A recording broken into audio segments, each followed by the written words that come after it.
Hola, buenas. Buenas. Vale, perfecto. Voy a comprobar que se me oía y oía. Pero bueno, como siempre, empezaremos a las 6:03, con 3 minutillos. Lo voy poniendo. Vale.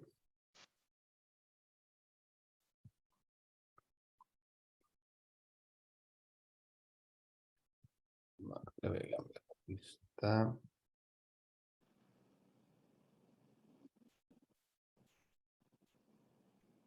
Vale, veo un Álvaro que no sé si es ya Álvaro Callejo o no. Creo que pone connecting tu audio.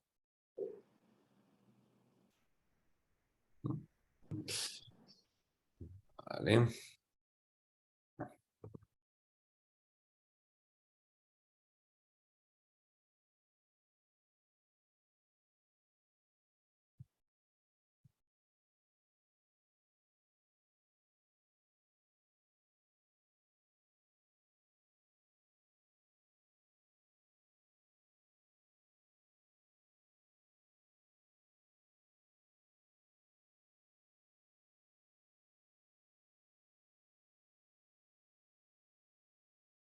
Vale, por si alguno se acaba de conectar, empezamos en un en un minutillo más o menos.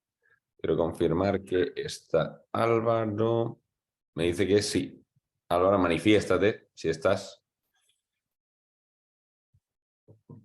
Vale, te veo ya con... Vale, ahí ya te veo. Perfecto. ¿Qué tal? ¿Cómo estás? Muy bien, todo muy bien. Pero te estaba justo esperando en el hall, así que nada, veo Ah, que ya hemos organizado. perfecto. Pues mira, empezamos hay tres, que siempre ahora hay gente uniéndose estos primeros 5 minutillos. Pero bueno, hay tres, es como la hora que tenemos, sí, más fijada. Así. Vale, Muchas gracias por hacernos hueco, que siempre estáis muy liados los CEOs. Sí, bueno, comentaba justo ahora con mi equipo que la clave absoluta para conseguir gente para tu podcast o webinar, aparte de que con vosotros tenemos muy buena relación y la verdad es que creo que hacéis una labor genial, es planificarlo con mucho tiempo, ¿no? Porque al final te llega la petición y dices, bueno, oye, pues en marzo, Sí, sí. el 7 de marzo, pues sí, yo creo que me encaja, ¿no? Y bueno, se va acercando la fecha y el día, si me lo dices hace una semana, digo, imposible. Pero cuando lo has planificado con anterioridad, yo creo que es clave, porque todos a 4 meses vista decimos, bueno, pues sí, malo de ser que no pueda sacar una hora. Pero nada, encantado, ¿eh? Viene bien también desconectar un poco del día a día y pasar un buen rato con vosotros y contaros cositas. Y no estar todo el día conectado. Perfecto. Pues nada, oye, confirmada nuestra estrategia de captación de directos con tiempo. Entonces, pero bueno, bien. Pues nada, ya arrancamos si quieres. Bueno, hola a todos. Que esos los que ya estéis en el curso, pues este es el segundo directo que hacemos en esta edición. Y bueno, en todas las ediciones hacemos estos 4 directos. Y sí que me gusta siempre meter a alguien que sea de la pata de financiación. Al final el tema justo que estamos viendo ahora es puede que el más técnico del curso casi, sobre todo por la vía financiera, luego por la vía societaria, los de ahora también encargados. Y pues eso, el daros visibilidad de cómo son estas empresas desde dentro, la función que cumplen o cómo son sus productos financieros. Entonces, Álvaro es co-CEO de Ritmo. Además, eso, viendo su LinkedIn, tiene una trayectoria bastante chula, bastante variada, en mi opinión, bastante interesante. Así que nada, eso. A mí me gusta también empezar un poco más con la parte personal y luego voy a entrar a la parte de empresa. Así que si quieres modo entrevista de trabajo, cuéntame desde inicio y te voy cortando un poco en pasos, desde la carrera para adelante. Perfecto. Todo, cuando veas que me enrollo, cualquiera de los invitados, ¿no? Me podéis cortar, que si no me puedo tirar como 20 horas hablando. Bueno, y para hacer preguntas, por cierto, para hacer preguntas cualquiera, os podéis cortar directamente, escribir por el chat, darle a levantar la mano, que siendo 20 casi que estamos ahora, no hay ningún problema. Eso es. Please, preguntas súper bienvenidas. Yo empecé mi carrera empezando por la parte más de universidad, ¿no? Yo creo que un clásico para todos aquellos que traemos trayectoria en mundo financiero, en Derecho y ADE, y aquí en Madrid, en la Universidad Carlos III. O sea, al final yo creo que es una buena configuración mental y creo que te aporta unas skills buenas, pues oye, la parte financiera o de administración de empresa, al final cuando te gusta el mundo de la economía, creo que tenía muchas salidas, ¿no? Te abría muchas puertas y bueno, la parte del derecho, yo soy una persona que me encanta cuestionar todo y poder argumentarlo y dialogarlo y yo creo que en términos de trayectoria profesional siempre aporta mucho, ¿no? El hecho de tener esa dialéctica y esa capacidad de argumentar bien, yo creo que el derecho te da esa estructura de capacidad de argumentación y de estructuración de un argumento sólido. Y bueno, yo creo que también desde la perspectiva corporativa, que seguro que lo tocáis mucho en Startup CCO, yo creo que ha sido muy útil a lo largo de mi carrera pues a la hora de enfrentarme a contratos, ya sea con proveedores, con socios en la parte de Venture Capital, con clientes, ¿no? Pues creo que el hecho de no tener una dependencia al 100% de abogados externos, saber a qué te estás enfrentando y yo creo que sobre todo tener un poco de capacidad crítica o incluso para draftear un contrato cuando estás en etapas iniciales es muy positiva y viene de la parte del derecho. Pero vamos, hice unas prácticas obligatorias en un despacho, vi lo que era realmente enfrentarte al derecho en el día a día y dije, esto no es lo mío. Bien estudiarlo, mal trabajarlo, ¿no? Efectivamente, efectivamente. Es como si de la parte de estudiar derecho administrativo es la más densa, pues si la multiplicas por 100, eso es un poco lo que te enfrentas, ¿no? Cuando quieres hacer más litigación, ¿no? Cuando te quieres enfrentar a lo que sería un abogado más tradicional. Así que nada, me llamaba mucho la parte financiera y tiré por ahí. Hice unas pequeñas prácticas en auditoría, de tanto financiera como de subvenciones, que me vino muy bien para entender un poco las entrañas contables de las compañías y cómo se aplica, ¿no? A nivel financiero pues todos los análisis de viabilidad financiera en la parte de auditoría de subvenciones, que es un gran desconocido, pero es muy útil para ver, por ejemplo, cómo se asigna, ¿no? A distintas unidades productivas presupuestos en una compañía, ¿no? Y las formas de asignación que tienes, tanto reales como financieras, ¿no? Es decir, cómo transformas la realidad en unos estados contables a tu favor. Y hice eso durante la carrera, en el quinto año, que derecho ya es eterno y son 6 años. Y justo en el último año, pues tuve como un poco dos caminos, ¿no? Empecé a montar un pequeño proyecto, una compañía con 2 compañeros, que el primer error para todo emprendedor, oye, que no te juntes con gente que tiene las mismas capacidades que tú. En vez de buscar un CTO, pues yo me fui por la parte de compañeros también de la misma rama económica. Era se llama Gamblers, era una network, ¿no? de gamers en principios de 2015, o sea, hace 7 años, cuando el gaming no estaba tan extendido, no tenía un factor tan monetizable, pues bueno, sí que nos gustaba la tendencia que se veía desde Estados Unidos. Empezamos un pequeño proyecto que pretendía generar una comunidad, ¿no? Donde monetizáramos a través de partnership, ¿no? Esto por un lado, os podéis Eso imaginar. ni lo tienes en LinkedIn ni nada. O sea, eso, No. Bueno, o sea, entrando un poco más en detalle, al final creamos una sociedad junto con una pequeña aceleradora que había aquí. De hecho, reutilizamos una sociedad que tenía uno de los familiares de uno de los componentes del equipo. Y en la parte de desarrollo técnico, a los primeros 9 meses, cuando vimos la complejidad de montar un chat escrito, que parecía una cosa que hoy en día, pues si tienes 1000 plugins, 1000 non-code solution, pues en 2015 era complicado y al final nosotros queríamos tener una experiencia como muy disruptiva hacia el usuario, técnicamente era muy complejo y a los 9 meses pues, uno de los compañeros entró en Airbus, otro en estrategia y yo entré en banca de inversión y lo mantuvimos como 4 meses un poco por el empuje de esta aceleradora, pero la realidad es que no vimos tracción comercial, no había muchas ganas del gamer en esa época, ¿no? De ganar dinero, no se ha expandido tanto esa ambición, al final lo que querían era jugar y ya está.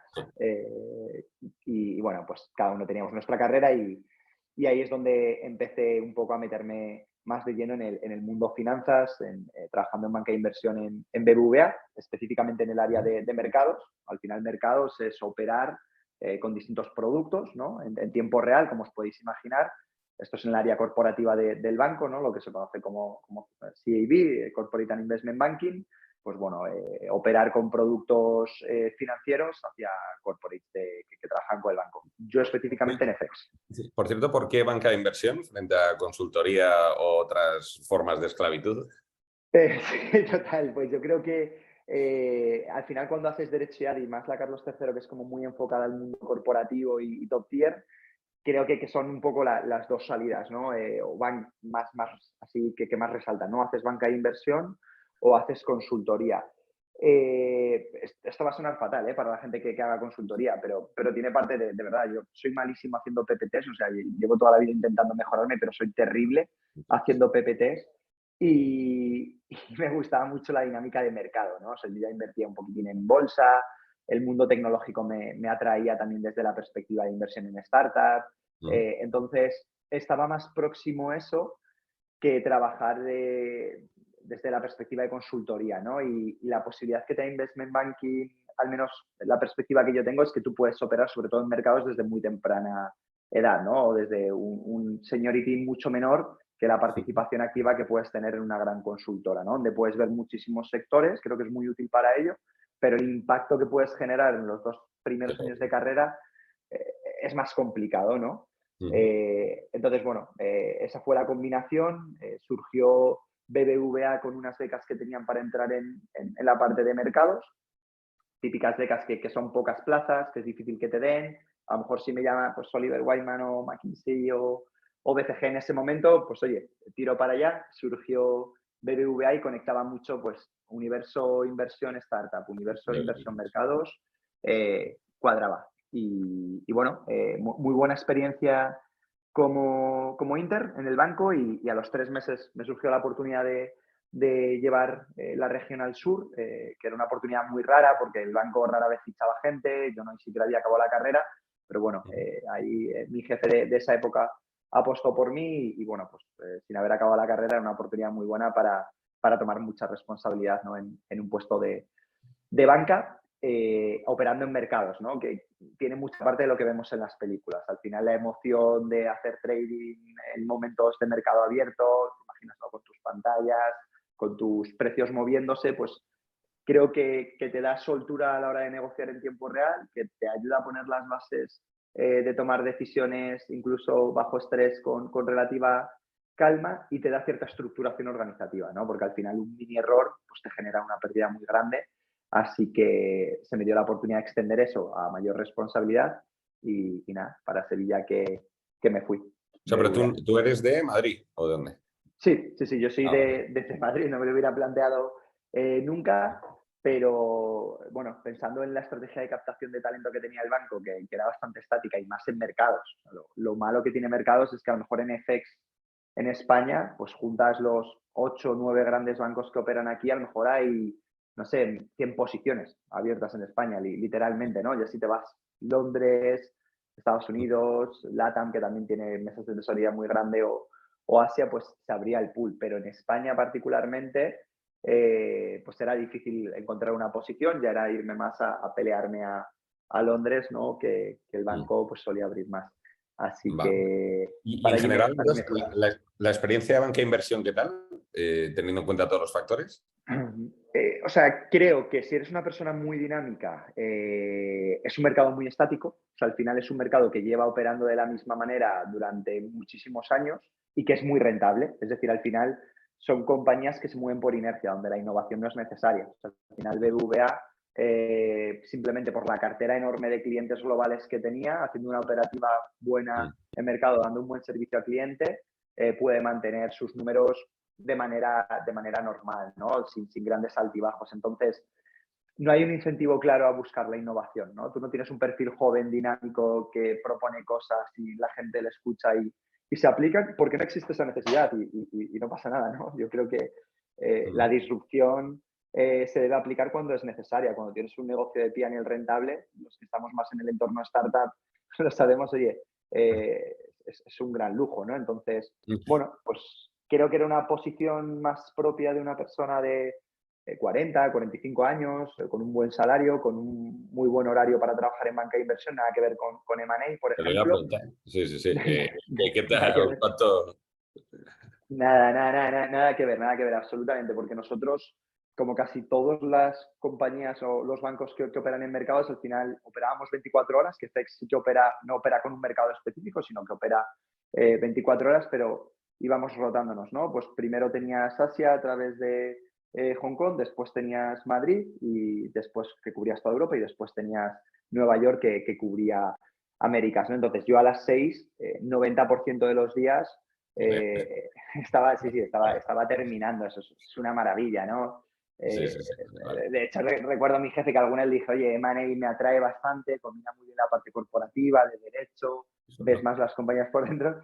Y nada, y me dijo, a ver, tú piensas que aquí cenas en tu casa el 95% de las veces. O sea, invierte eso y piensa las veces que vas a cenar en tu casa, ¿no? Sí, sí, sí. Fantástico consejo.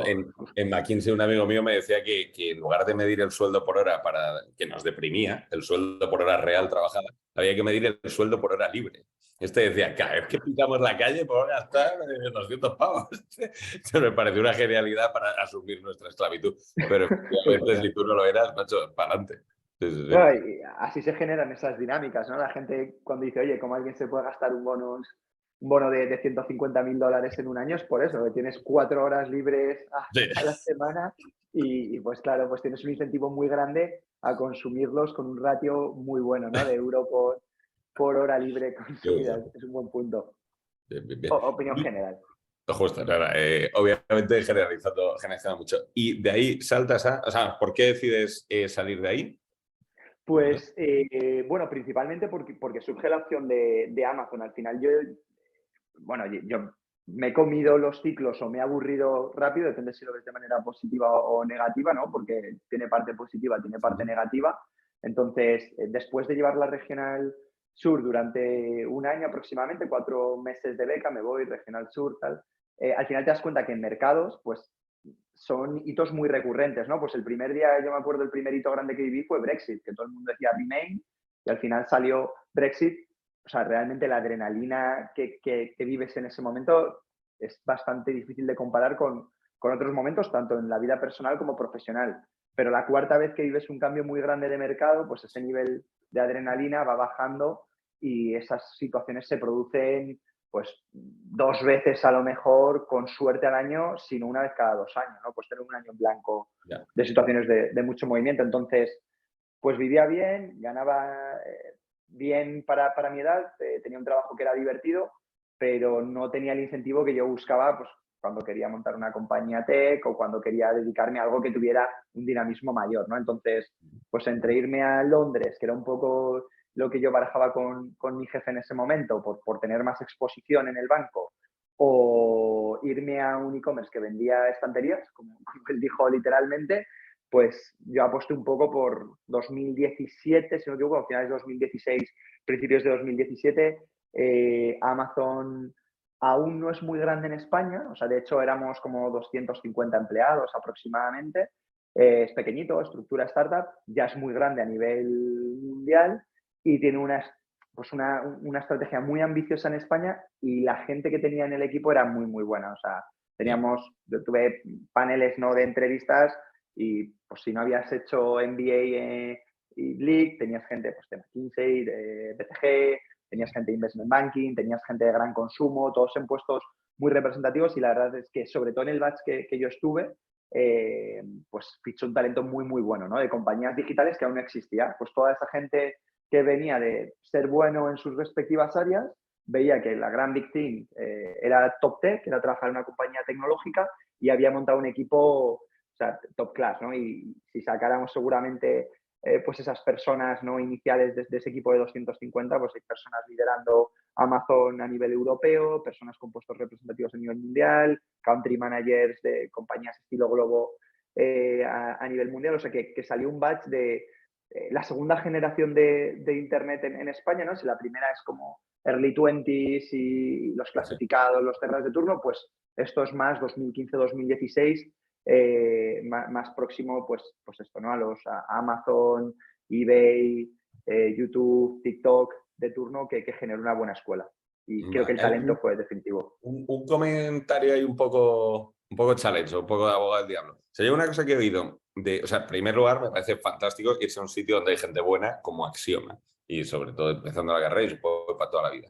Pero un challenge que yo he oído a alguna gente de Amazon es precisamente un poco la sobrecualificación. Es decir, hay veces que gente megatop está en puestos que al poco dicen, oye, Yo en teoría hago más para esto, porque efectivamente Amazon se lo puede permitir. Puede fichar a quien le dé la gana, tanto por pasta como por nombre. ¿Eso cómo lo ves? Sí, O igual en aquella sí. época era suficientemente pequeño. O sea, por un lado, yo creo que era pequeño y eso te daba mucha capacidad de innovar porque era necesario y faltaban manos por todos lados. O sea, yo estaba haciendo entrevistas, que te digo, a los 7 meses ya estaba haciendo pool de entrevistas a nueva gente. Ya tenía, por ejemplo, la parte de deals por responsabilidad sobre las campañas de Black Friday, Prime Day. O sea que sí que te da bastante responsabilidad. Lo que pasa es que esto pasa mucho también como en consultoría, ¿no? Que depende mucho del proyecto en el que caigas. Y sí que es verdad que su bar era altísimo, era decir, top tiers en todas las categorías y en todos los equipos. Y después, dependiendo mucho del equipo en el que cayeras, cambiaba mucho tu suerte, ¿no? Había equipos muy expuestos a nivel europeo con mucho porcentaje de proyecto y menos carga de trabajo recurrente. Y había equipos con mucha carga de trabajo recurrente que podrían ser llevados a cabo por personas menos cualificadas, donde al final acababan agotando su recorrido. Y creo que es algo que pasó un poco en mi etapa, ¿no? Y comprándote un poco el argumento, nosotros, cuando yo me voy de Amazon a los 2 años, somos más de 2.000, o sea, crecimos por 10 realmente. Entonces, ahí es cuando la pirámide se vuelve complicada, porque tienes a mucha gente empujando hacia arriba, mucha gente intentando generar visibilidad con poco impacto, y entras en una dinámica que a mí me ha alejado un poco de la innovación que yo estaba buscando, ¿no? Y dices, sí, gente muy buena, luchando por muy pocos puestos, y al final entrando más en cómo puedo generar visibilidad que impacto real, que es un poco lo que busca ya una compañía más consolidada, ¿no? Donde ya no es tan necesario generar impacto en tu día a día. Entonces viví esos 2 años y conecta un poco con el salto que doy, que es un poco raro también, ¿no? Para la gente que me conocía de banca a Amazon. Pues, cuando estaba empezando en España no era muy comprensible. Después se dio un buen movimiento, yo creo, y de ahí salto a un poco Venture Capital, incubación, ¿no? Que era un concepto incluso un poco raro. Y vamos, yo recuerdo a mis jefes de Amazon, si para José Ignacio en BBVA era raro que me moviera a Amazon, aquí muchísimo más, ¿no? Y en Amazon se repite mucho como que quieres ser, ¿no? Cabeza de ratón o cola de león, y la cola de león te da capacidad a llegar muy lejos, ¿no? Y bueno, pues yo opté a lo mejor más por cabeza de ratón, no sé qué hubiera pasado si hubiera sido en Amazon, pero el punto era este, ¿no? Que al final yo quería ir muy rápido y al final en una compañía como Amazon vas lo rápido que te permite el framework definido, no hay más. Yeah. Vale, guay. De hecho, es que vamos, el salto que das a Demium es en el 18, que aunque no haya pasado tanto tiempo, el 18 y ahora no son lo mismo. O sea, que ahora probablemente si dijeras, en un Venture Capital hay más ambientillo, es una opción. Pero vamos, yo cuando me fui de McKinsey en el 17 a una startup, debía ser el único. Ahora es una startup la mitad. Todo el mundo. Pero sí. Sí, no, total. Yo creo que al final es estar un poco conectado con the next big thing y decir, oye, es un poco como tesis de inversión y yo lo pensaba mucho cuando me movía a ritmo, ¿no? Es decir, oye, ¿dónde creo que va a estar el capital depositado en el mercado? Ese capital genera oportunidades, y donde más oportunidades haya, más probabilidades hay de que yo pueda escalar más rápido, ¿no? Y yo veía al final que el ecosistema startup, yo ya lo venía siguiendo desde 2015 con Gamelers, ¿no? Pues estaba más conectado con aceleradoras, incubadoras, con proyectos incluso universitarios, y al final veías que donde en 2015 sí que no había nada, realmente muy poco, en 2017, 2018 empieza a cambiar la dinámica, ¿no? Porque al final pues aparecen fondos como Semipad, así que hay fundadores de segunda generación que venían de 2013, 2014, que hacen algún exit mediano, que empiezan a invertir y apoyar, ¿no? Pues eso, pues el Barrio, Carlos Blanco, ¿no? Que empiezan a generar un poco ecosistema de inversión, ecosistema de incubadoras, y Antai yo creo que ahí es un poco referente a lo mejor de los primeros que empiezan y se empiezan a ver retornos, ¿no? Es decir, oye, hay gente que aportando capital pueden escalar el proceso de generación de compañías. Y para mí tenía sentido, ¿no? Porque estaba viendo en Amazon toda la posibilidad de spin-off, de proyectos que se podían llevar a cabo de manera externa, y no veía un soporte para que gente con mucho talento se atreviera a montarlos viendo la oportunidad y teniendo las capacidades, ¿no? Entonces, Demium conectaba muy bien con esta idea, que era en un mercado subdesarrollado en términos de oportunidades, ¿no? Porque no hay un ecosistema muy activo en inversión en startup, en generación de ecosistema. Yo capto ese talento que es un poco pionero, le agrupo, le doy oportunidad de conocerse entre ellos, le pongo en contacto con inversores y les ayuda a definir una idea de negocio con unos parámetros básicos que yo ya voy identificando, ¿no? Que sí que tienen más probabilidades de funcionar. Entonces, donde no hay nada, esa idea, ese concepto, ostras, pues cobra mucha relevancia para atraer ese talento que empezaba a pensar en quiero emprender, no tengo ni idea de cómo y estoy en un mercado donde además pues, no hay casi ecosistema generado. Y yo creo que es una de las grandes magias de Demium en ese momento. Vale, pero ¿cuál era el esquema en ese momento? Porque sé que Demium ha ido cambiando de formato varias veces, un poco alrededor, pivotando cerca de una idea muy atractiva y en línea con lo que tú dices. Es Talent Investor siempre se ha movido sobre la perspectiva de cuánto más me puedo retrotraer en la tesis de inversión, ¿no? Si, digamos, IPO o exit es la parte final, la captación del talento es la parte inicial. Entonces ellos decían, en sí, yo ya me he comido gran parte del desarrollo de la compañía y el aporte de valor que como incubadora puedo generar. Lo que existían eran principalmente aceleradoras que cogían en pre-seed o en seed y te ayudaban a escalar, pero no había alguien que pusiera esa semilla inicial captando el talento de base. Es decir, si yo encuentro un individuo que tiene talento, le doy un apoyo formativo y le doy acceso a capital, puedo co-crear la compañía con ellos. Entonces, siempre partiendo de esa premisa de cofundar las compañías como un cofundador más, ha ido moviendo, evolucionando su propuesta de valor. Cuando yo entro, Demium, su objetivo principal es captar talento, incubar un proyecto junto con ese talento de manera gratuita hacia el emprendedor y que no hubiera financiación de por medio o financiación muy pequeña en acompañamiento de una ronda, invirtiendo desde balance sheet, ¿vale? Pero el portfolio de Demium se componía por compañías que tras pasar el periodo de incubación se decidía apostar por ellas que se incorporaran junto con los fundadores, se tomaba un porcentaje de esa compañía, ¿vale? Un porcentaje minoritario, distinto a lo que hacían los venture builders, que era un porcentaje mayoritario.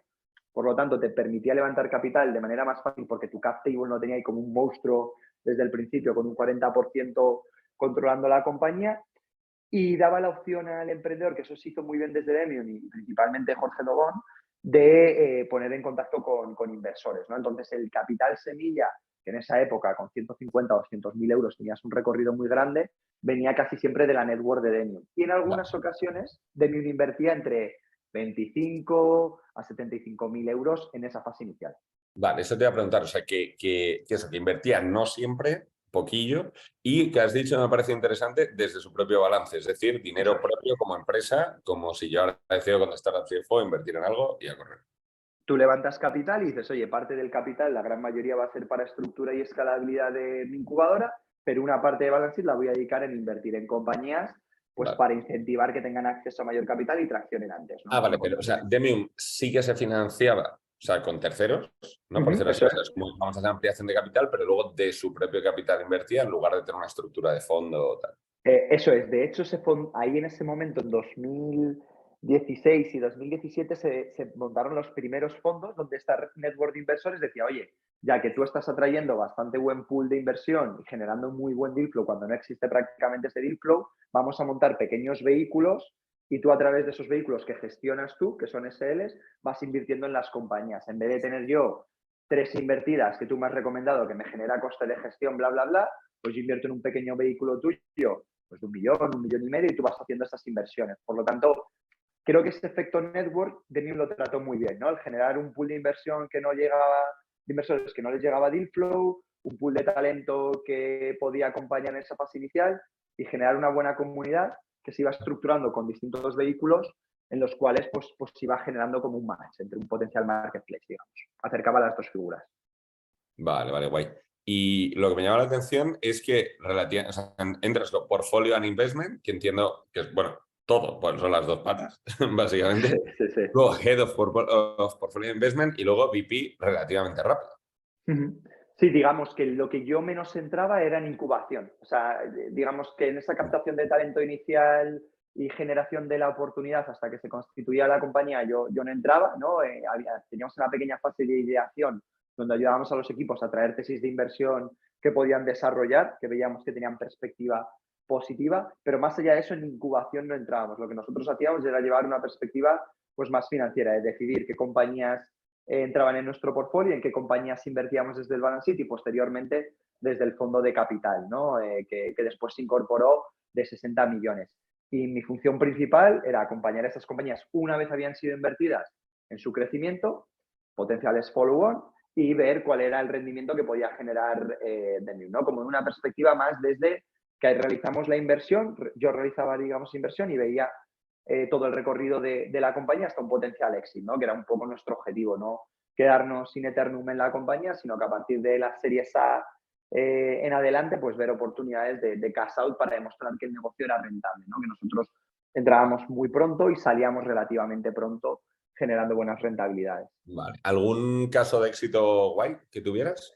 O ¿O sea, renombrado? bueno, Swiftcard yo creo que es uno así de los más grandes. Swiftcard lo compró Cazoo, que ahora no es que está en las mejores situaciones en su momento de esplendor, por 30 millones. Hace aproximadamente, pues lo empezamos a ver justo antes de que yo saliera y se ejecutó hace unos 15, 16 meses aproximadamente, pues con Swiftcard, con Julio, que venía de muchos años de trabajar en SEAT, pues teníamos la tesis de que pues, se podía hacer un modelo de renting en España de vehículos.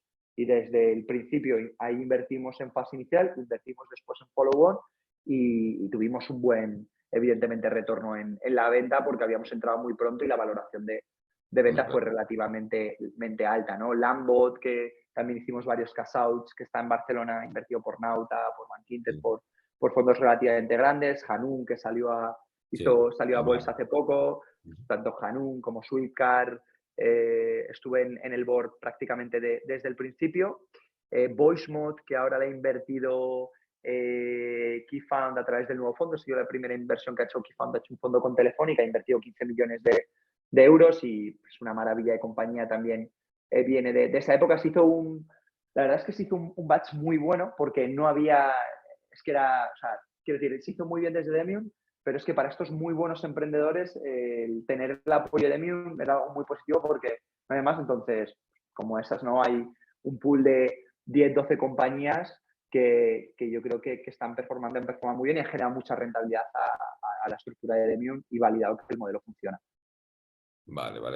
Muy chulo. Y con esto, efectivamente, en verano del 21 ya es cuando aterrizas en Ritmo, ¿no? El ritmo. Eso es. Sí, bueno, pues yo creo que un poco igual. Justo habíamos cerrado hacía 9 meses el fondo, habíamos creado la nueva estructura, un fondo de 60 millones, que da mucha capacidad para invertir. Yo cuando entré teníamos 2 ciudades, habíamos abierto 11, o sea, habíamos pasado un portfolio, pues habíamos multiplicado creo por 170 valor de portfolio en menos de 2 años, en TPV también, en varias métricas de ROI, ¿no? De retorno de la inversión realizada, habíamos hecho muy buen retorno por partial cash out, es decir, vender participación en secundario a inversores que entraban como exit totales.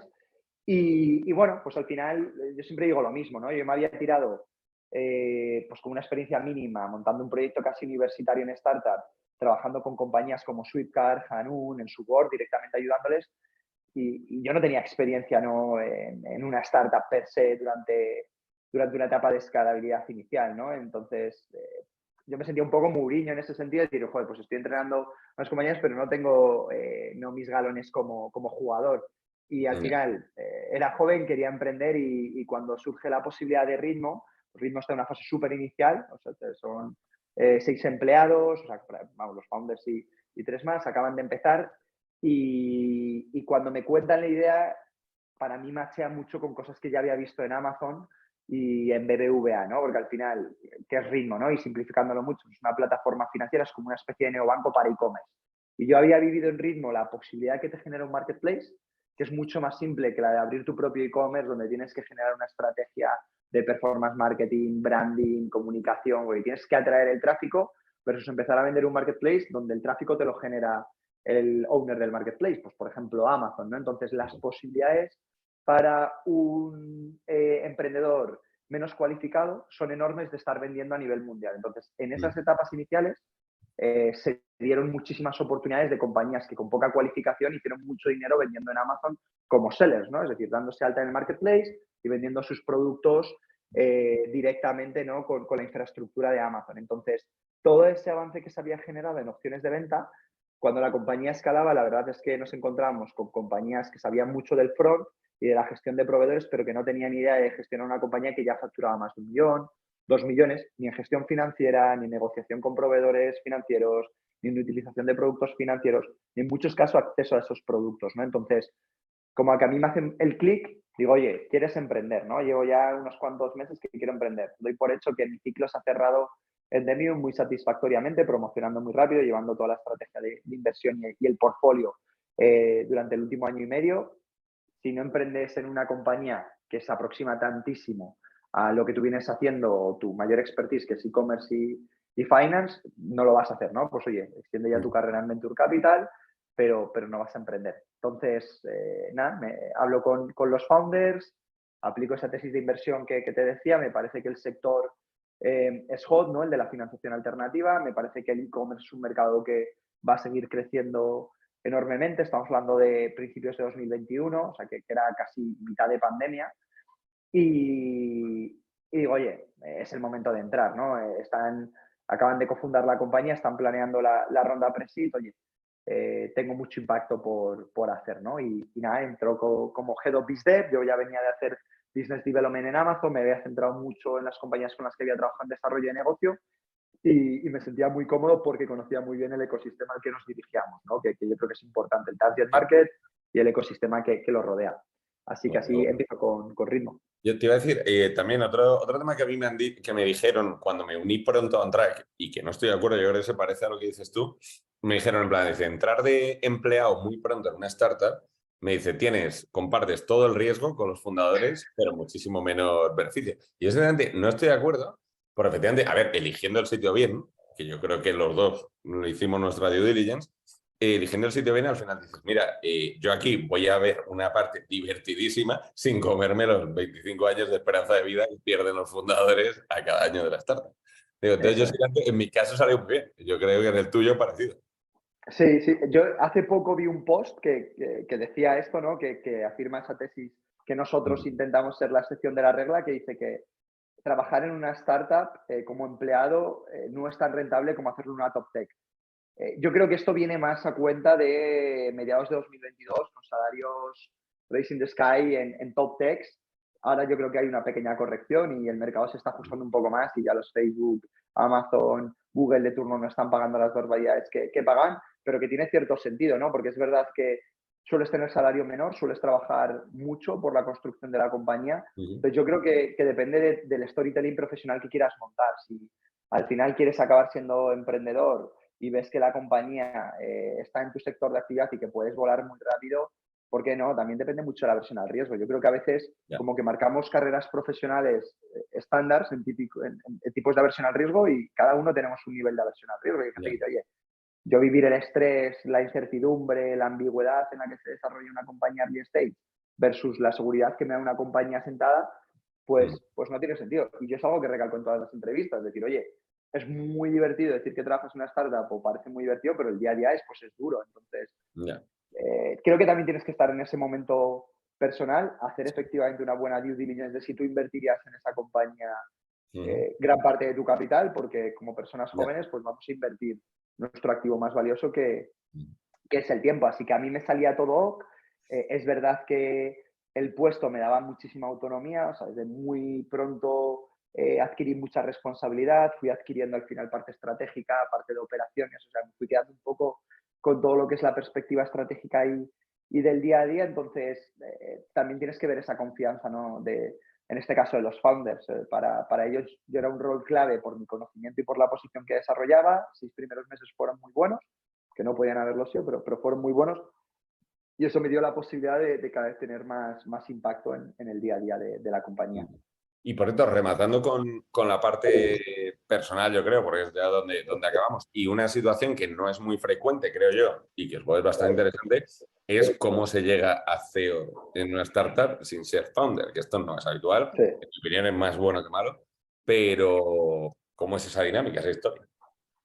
Bueno, yo creo que es con muchas ganas de comerte marrones. O sea, principalmente yo creo que, y siempre hacemos la broma aquí, pero al final yo creo que éxito profesional, si es que se puede definir de alguna manera, ¿no? Yo creo que va muy correlacionado con tu capacidad de absorber situaciones difíciles. Yo creo que las oportunidades casi siempre van ligadas a una situación difícil de manejar o challenging, ¿no? Y bueno, pues hubo un momento en la compañía en las que pasa muchas veces, ¿no? Pues había una gestión más enfocada en las primeras fases, con mucha visión inicial, pero con poca no capacidad, ¿no? Sino poca involucración en la ejecución. Yo creo que poco a poco se va dando de manera natural que tienes una persona que viene de BizDev, que va ganando capacidad de ejecución, que va definiendo la estrategia y llega un momento donde cuando el equipo es muy grande, los golpes más rápidos de visión pues chocan un poco con los golpes más estables de estrategia de gestión, ¿no? Entonces, hubo un momento en que había que decidir, oye, ¿nos guiamos más por visión o nos guiamos más por estabilidad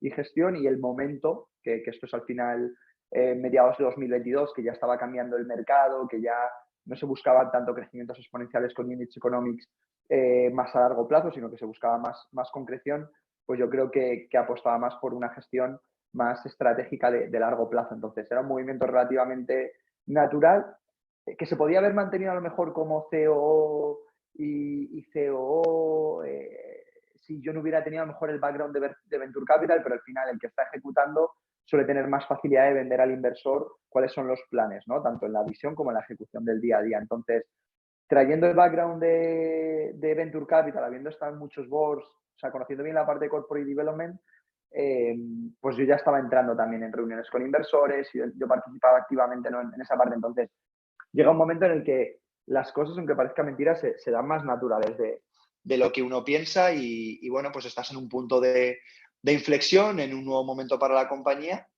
y decides que tiene sentido el hoy hacer el cambio de gestión.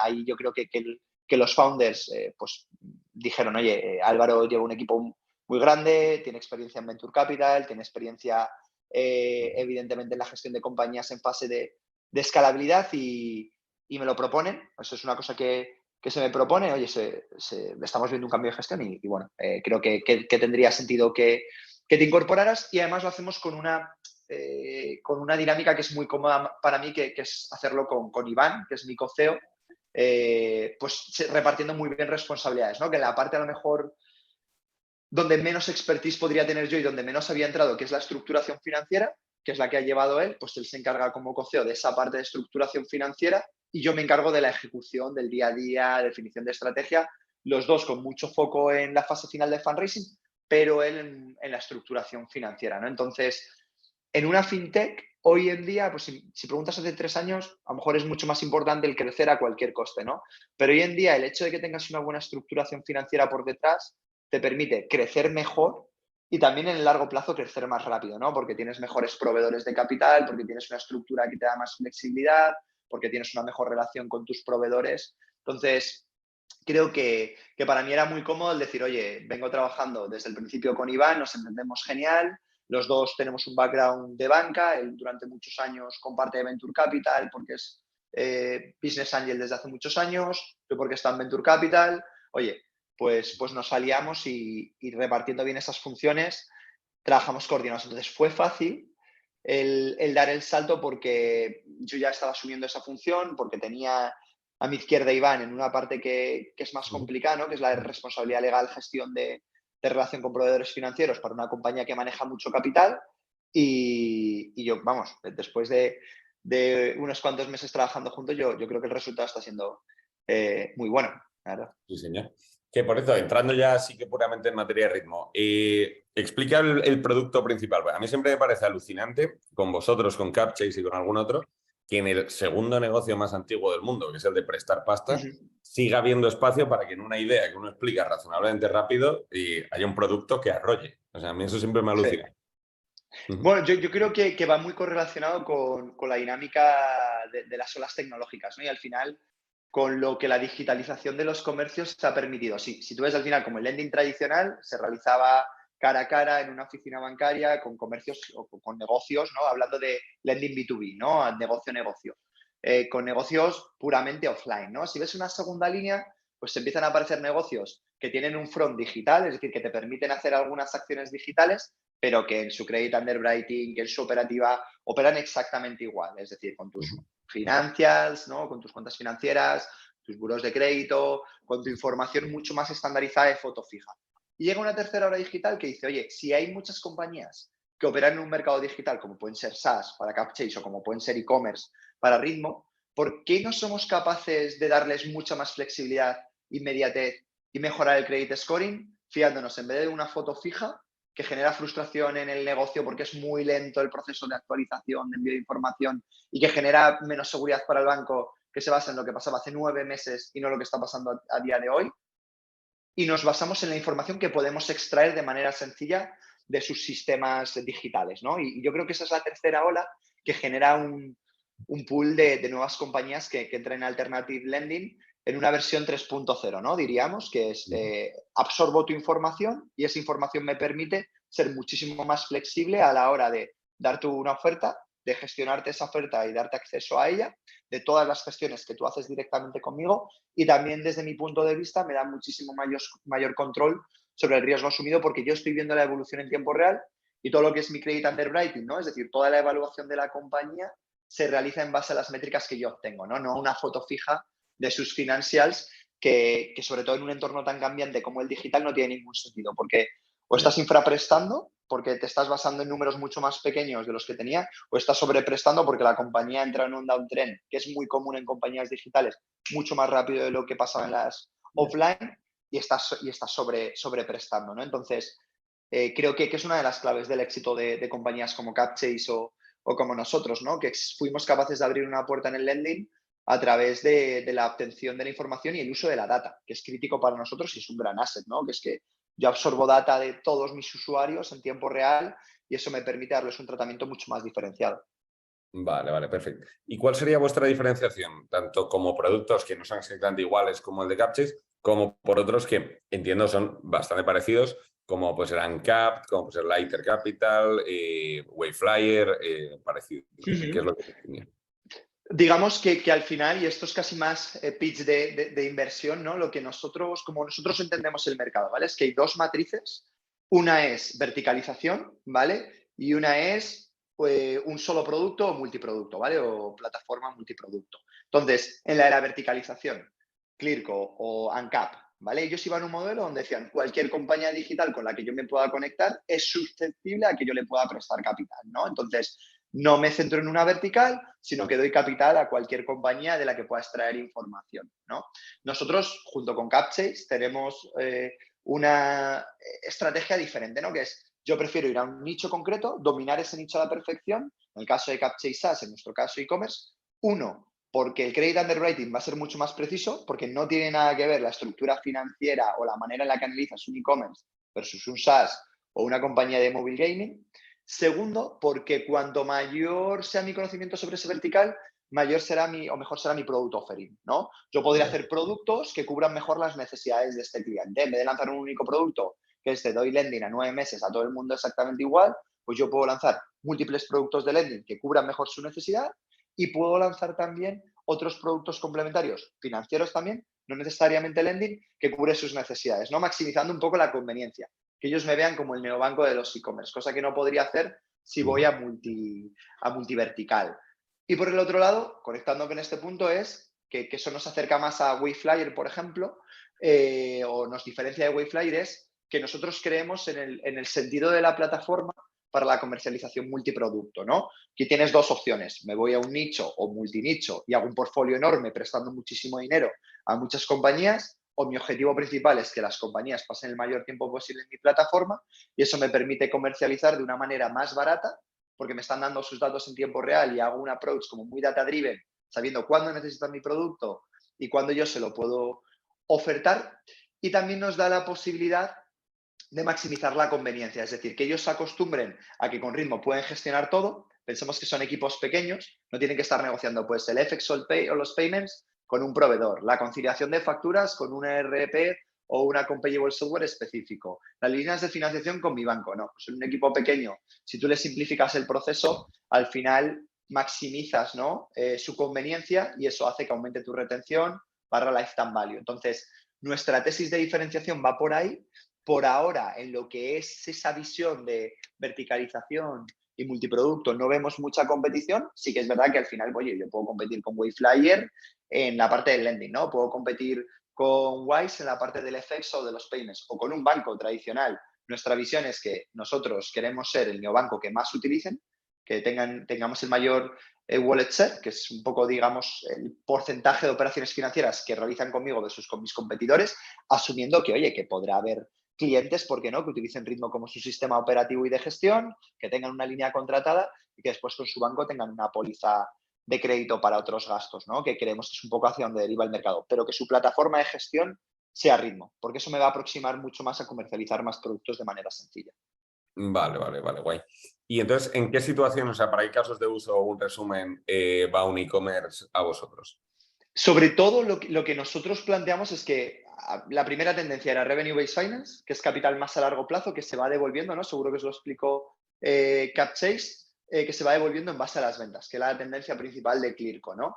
Que al final también un poco nuestra visión por ahí era que realmente los e-commerce no tienen tanta metodología, no tienen tanta infraestructura financiera de startup. Es decir, la gran mayoría de e-commerce son SMEs que son rentables, que no necesitan muchísimo capital a evoluciones largas, con un coste muy alto y que además se entregan de una única vez, ¿no? Yo te doy $500,000, desde mañana te está costando, pero tú no utilizas ese medio millón de euros en una única vez, ¿no? Entonces ahí entendimos que la diferenciación venía por darles un producto más próximo al SMI. Lanzamos un segundo producto más allá de Growth Capital, que es Invoice Finance, que lo que hace es generarles una línea de crédito que además es dinámica dependiendo de cómo evolucionen ellos, es decir, que se va adaptando la cantidad, el tenure de manera automática, con un sistema muy simple para ellos y donde ellos pueden, digamos, financiar pagos a proveedores con un sistema fraccionado de pagos. Como si fuera una especie de BNPL para pago a tus proveedores. Es decir, yo tengo un proveedor en China que le pago al contado, pero me llega el producto en un mes, lo pongo en el marketplace otras 3 semanas y lo vendo al otro mes, y desde que el marketplace me desembolsa el capital pasan aproximadamente 3 meses y medio, oye, pues Ritmo te da la opción de fraccionar esos pagos durante 3 meses y medio, 4, 2 meses, de tal manera que tus picos de caja se linealicen mucho más, ¿no? Y tú tengas un control sobre tu tesorería mucho mayor, en vez de grandes picos cuando tienes que hacer grandes compras de stock por la parte de costes y grandes picos cuando tienes ventas, ¿no? Entonces, ese sistema hace que ellos puedan evitar tener que estar negociando con sus proveedores descuentos por pronto pago o carencias de 60, 90 días, porque todo lo hacen conmigo. Yo les doy una línea de 90 días, ellos, bueno, directamente suben la factura, nosotros nos encargamos del pago al proveedor, pueden verlo todo en su software de Ritmo y eligen la financiación que quieran para cada factura, 30, 60, 90 días, y en todo momento tienen un control de la situación de caja que ese uso de las líneas les está generando, ¿no? Entonces, para financiación de gastos corrientes, lo que es Working Capital, es un producto ideal para este sector y además le da la flexibilidad de, oye, yo dispongo del capital cuando realmente sí que lo voy a utilizar, maximizando o minimizando mi coste financiero, ¿no? Porque el retorno es inmediato, no me lo das y lo voy utilizando poco a poco. Entonces, eso que al final se transmite en un coste operativo para nosotros, pues lo hemos unificado en una plataforma que es full funcional y automática, que permite gestionar pues miles de pagos al mes, miles de repagos al mes y que da una flexibilidad absoluta al e-commerce, que es lo que nos pedía la gran mayoría. Entonces, esa gestión de los gastos corrientes es lo que estamos solventando principalmente, ¿no? Manteniendo el producto de Growth para proyectos estratégicos, para más CAPEX realmente, pero dándoles esa solución de flexibilidad para el working capital que les hace mucho daño, sobre todo a los e-commerce, ¿no? Que tienen como ciclos de abastecimiento pues muy marcados, donde tienden a romper caja o no tener suficiente capital como para comprar el stock que saben que van a vender, ¿no? Entonces, tener esa flexibilidad para ellos es fantástica y les permite tener una situación de caja mucho más lineal. Vale, perfecto. Y por cierto, que tú y yo, los dos, nos enrollamos bastante. Si hay cualquier pregunta, por Dios, Sí, please. soy 53, o sea, que hable ahora o que hable para siempre, yo creo.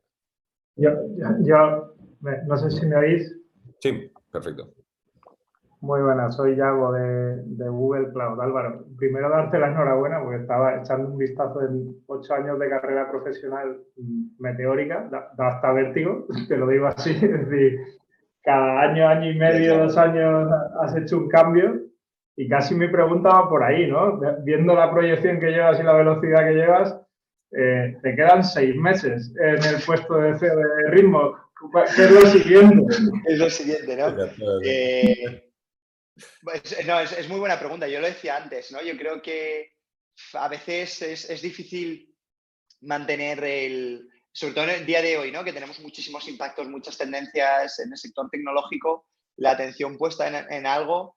Yo creo que al final en Ritmo he depositado mucha parte de mi salud, mucha parte de mis ilusiones y mucha parte seguramente de mi futuro financiero. Entonces, la idea es que esto para mí, desde luego, es mi proyecto vital. Creo que si, por lo que fuera, ¿no? 6 meses dejo de ser CEO de Ritmo, me sería muy complicado volver a un corporate, ¿no? Yo creo que estaría en que me fuera a una top tech que me diera capacidad para desarrollar algo de cero, o seguramente emprender otra vez, ¿no?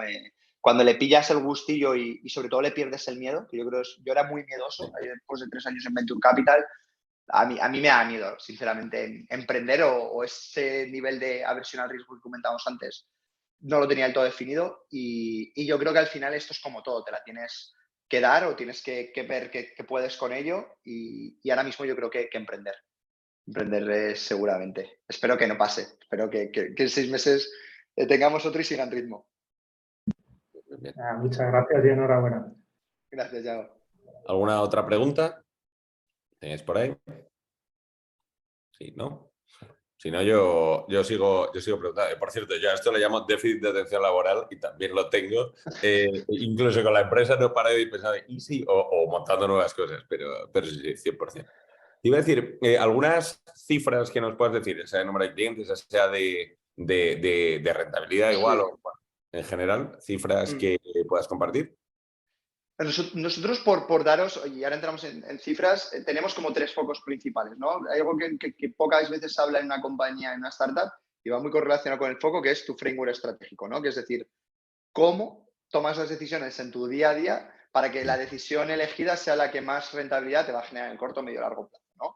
Y esto, cuando tienes a gente muy buena, pero con muchas cosas en la cabeza, ¿no? Como comentábamos, Jaime, que puedes tener tú en tu día a día, es importante para mantener el foco, porque te sientes tentado de hacer 200.000 cosas. Entonces, nuestro framework estratégico, que es de las primeras cosas, ¿no? Que Iván y yo definimos cuando tomamos la posesión del cargo, diciéndolo de manera oficiosa, fueron 3 pilares principales, ¿no? Que es Customer Value, que al final es cómo seguimos generando mayor valor hacia nuestro cliente final, y eso se ve y se mide en KPIs, que al final son cuántos clientes puedo tener y cuánto revenue puedo sacar por cliente, ¿no?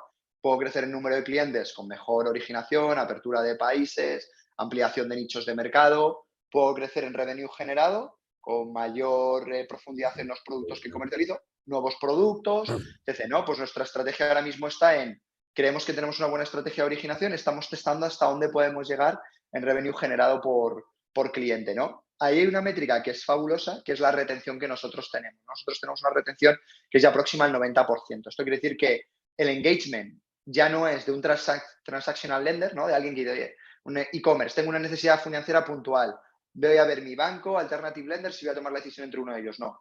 Yo trabajo con Ritmo, utilizo todas las funcionalidades de la plataforma de Ritmo, tengo una línea abierta con Ritmo y mantengo y renuevo de manera constante esa línea de Ritmo, ¿no? De tal manera en que yo pues estoy casi ya por encima del 90% de retención. Cosa que quiere decir que el trabajo de generar esa plataforma nos está ayudando a generar barreras de salida. Que incluso aunque haya una oferta mayor en el mercado, el coste de cambiar de proveedor para ti cada vez es mayor porque estás embediendo tu plataforma del día a día, que es nuestra tesis principal.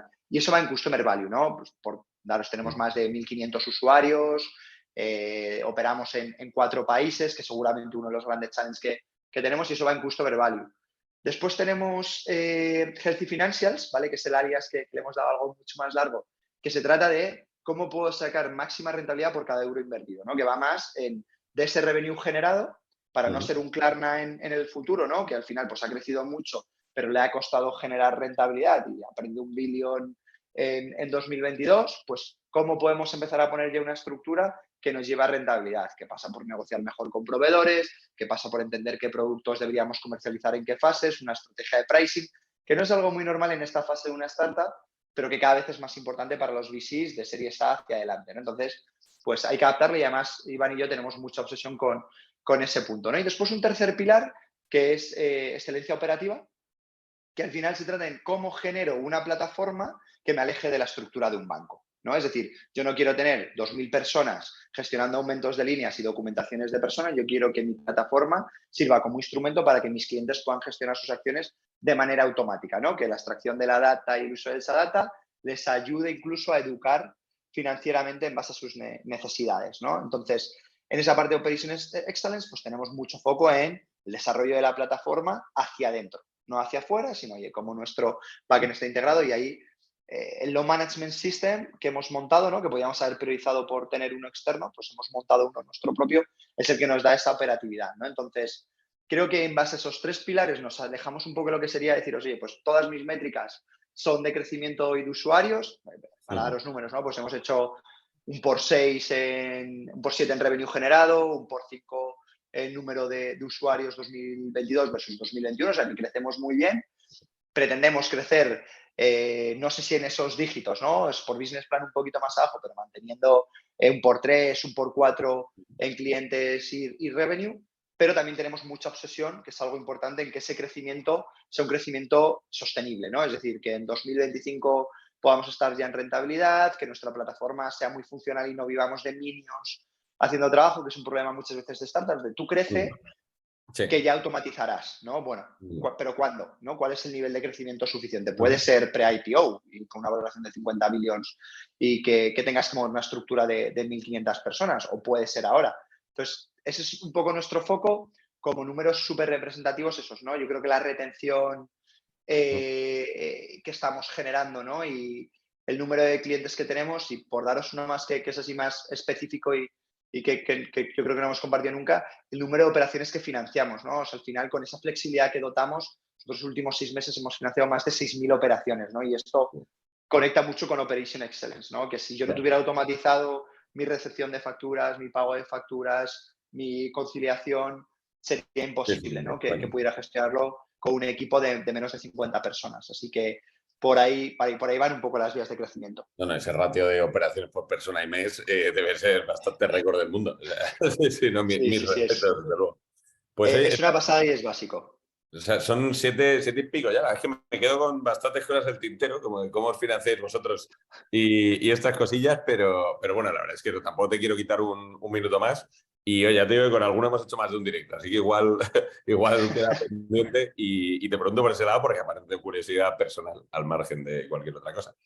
Así que nada.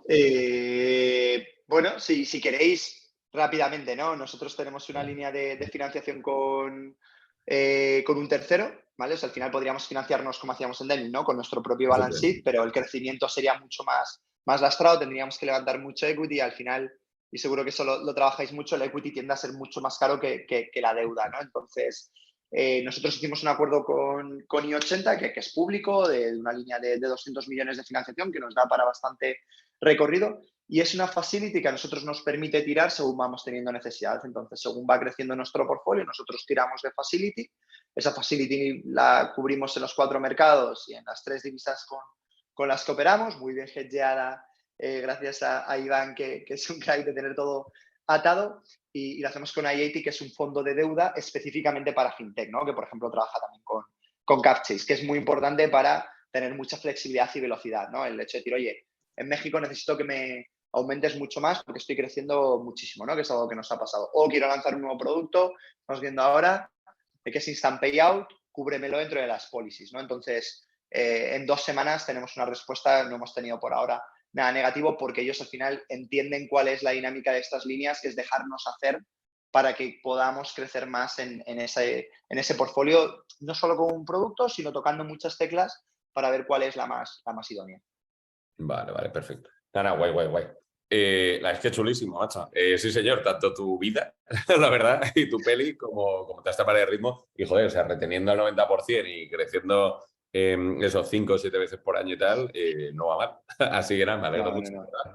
Y lo oye, que queráis. Seguiremos refiriendo a clientes. Eso sí. Sí, no, por favor, y muchas gracias por ahí, tenemos un partner genial. Y para nosotros también tener a alguien como vosotros siempre es positivo, ¿no? Ayudando a las empresas a gestionar mejor su día, porque es positivo para el riesgo y porque es positivo también para que les demos un aporte mayor de valor. Y, vamos, muchísimas gracias por la invitación. Todos tenéis mi nombre. Feel free, Jaime, de compartir mi LinkedIn o email con los participantes. Cualquier cosa que queráis que os pueda ayudar, encantado de echarme una mano. Perfecto. Pues nada, muchas gracias por el ofrecimiento, señor. Seguimos en contacto. Vale, gracias a todos. Gracias.